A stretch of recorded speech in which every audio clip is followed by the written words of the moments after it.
په افغانستان کې د ملګرو ملتونو د مرستندویه پلاوي دفتر په دې وروستیو کې یو 26 مخیز راپور خپور کړی چې د 2021 کال د اګست له 15 وروسته په افغانستان کې د رسنیو وضعیت څیړي. په دغه راپور کې راغلي چې د اګست له 15 وروسته په افغانستان کې رسنۍ او د رسنیو کارکونکي له بیلابیلو ننګونو سره مخ دي. د یونامو د معلوماتو له مخې په افغانستان کې 43 سلنه رسنۍ تړل شوې او تر 4 سلنه ډیری ښځینه کارکونکو په رسنیو کې خپلې دندې له لاسه ورکړي دي.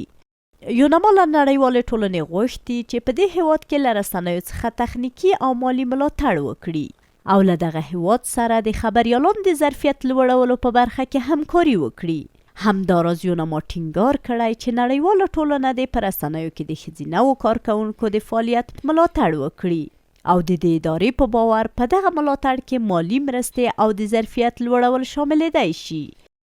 په دغه راپور کې اسلامي امارت ته 6 ځانګړي وړاندیزونه شوي چې د بحث وړ دي، لکه په رسنیو کې د ښځینه‌و د فعالیت ارزښت او له دې څخه ډاډ ترلاسه کول چې په راپورونو کې د ښځینه‌و نظرونه وړاندې کیږي، او همداراز باید د خبریالانو د خوندیتوب لپاره لازم اقدامات ترسره شي او له دې څخه ډاډ ترلاسه کول چې هغوی پرته له ډاډ څخه اطلاعاتو ته لاسرسی لري.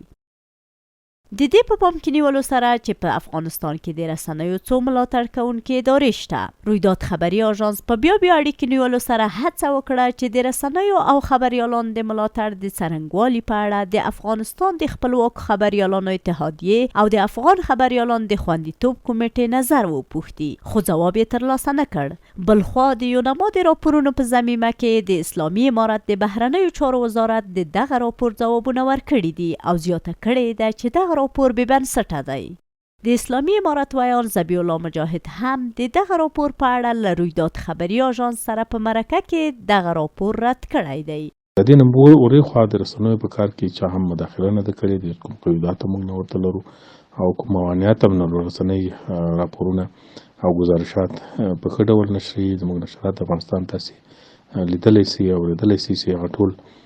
په ښه بڼه باندې ټول هغه پیښې په افغانستان کې دي انعکاس ورکول کېږي، آګاهي راځي منځته. او ځینې موارد به داسې وي چې رسنۍ کله کله شکایت وکړي، کله